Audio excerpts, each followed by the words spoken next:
the lost identity. Darkness is a funny thing, isn't it? It's more than just the absence of light. It's the presence of uncertainty, fear, and secrets that thrive when no one is watching. Tonight, I want you to step into that darkness with me. Imagine waking up in a hospital bed, surrounded by faces you don't recognize, but who insist they've known you forever. What would you do if your own reflection didn't feel like yours anymore? And how far would you go to uncover the truth about who or what you really are? Welcome to Stories from the Night, where the shadows whisper and the unknown comes alive. Tonight's tale, The Lost Identity, will leave you questioning the very fabric of existence. Let's begin. Darkness was his first companion. The faint hum of hospital machinery buzzed in his ears as he opened his eyes. His vision was blurry, white walls, bright lights, and voices speaking in hushed tones. He blinked, confused. "You're awake," a voice said, warm but trembling. A woman rushed to his bedside, her face streaked with tears. "We thought we'd lost you." He stared at her, heart pounding. Who was she? Who were these people surrounding him? Who are you?" he croaked, his voice rough and foreign to his own ears. Her face crumpled, tears spilling. "It's me, Sarah, your wife. You've been in an accident, but everything's going to be okay now. You're safe. You're home." Her words felt like static in his ears. Wife? Home? He looked to the others, a man claiming to be his brother, a teenage girl clutching his hand, calling him Dad. They seemed genuine, relieved, their love palpable. But no matter how hard he tried, their faces stirred nothing in him. They called him Michael. They spoke of a terrible car crash that had left him in a coma for weeks. They filled the air with stories of his life, his achievements, the moments they'd shared. But none of it felt real. Over the following days, as they brought him home, the confusion only deepened. Michael, or whatever his name was, stood in the bathroom, staring at his reflection.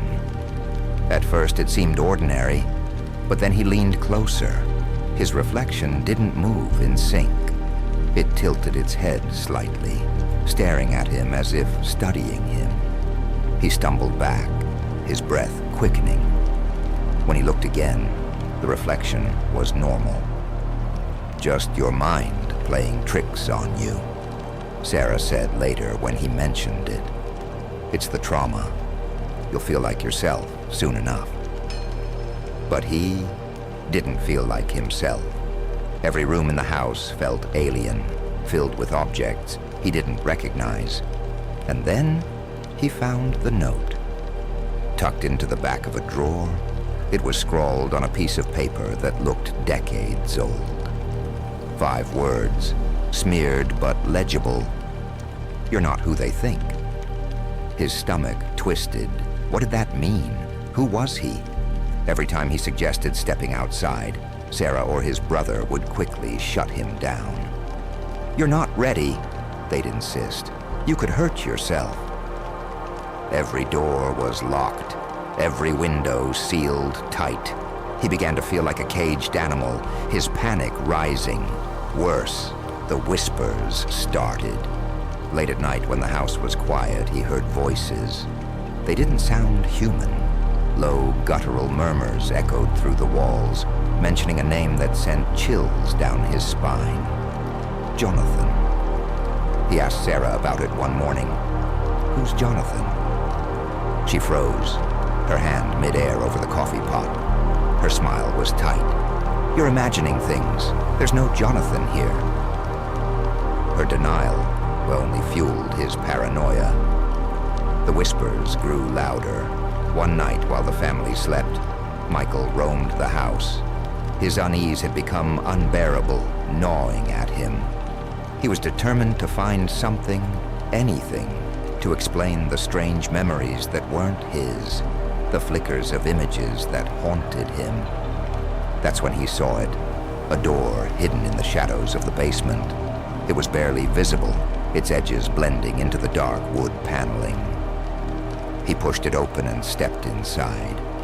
What he found stopped his breath. Photographs lined the walls, but they weren't of him.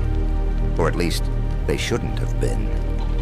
The man in the photos was identical to him, but they were dated years before his supposed birth. A journal sat on a desk, its pages filled with frantic scribbles about Project Rebirth and vessel preparation. But it was the large photograph on the back wall that chilled him to the bone. It was of the man they called Jonathan, his twin, his original. The journal's final pages revealed the truth. Jonathan had died in a horrific accident, leaving his family devastated. Desperate to undo the loss, they turned to Project Rebirth, an experimental program promising to create a clone, someone who could carry Jonathan's legacy forward. But the journal held an even darker secret. The vessel is temporary. Sacrifice the vessel to reclaim the soul. Michael barely had time to process the truth before the basement door creaked open. Sarah stood there, her expression dark, her hands trembling. "You weren't supposed to find this," she said softly. He backed away, the journal clutched in his hands. "You lied to me, all of you. I'm not Michael, I'm not anyone." Her eyes filled with tears. "You're wrong. You're everything to us. You're the key to bringing him back." "No," he whispered, his voice shaking. "I'm not him. I'm not Jonathan." "It doesn't matter," she said, stepping closer. "This isn't about you. It's about us. It's about love. And tonight, we'll finally have him back." He bolted past her, his heart pounding. He needed to escape, but every door was locked, every window sealed. As the lunar eclipse approached, the family began their preparations. Michael fought back, desperate to disrupt their plans. He destroyed the symbols in the basement, shattered candles, and tore apart the ritual book. But they were relentless. They dragged him to the altar, chanting in unison. "You were created for this," Sarah whispered, tears streaming down her face. "You were always meant to save him." As the shadow of the moon engulfed the sky, Michael felt his strength wane. The air grew cold, the room filled with a sinister energy.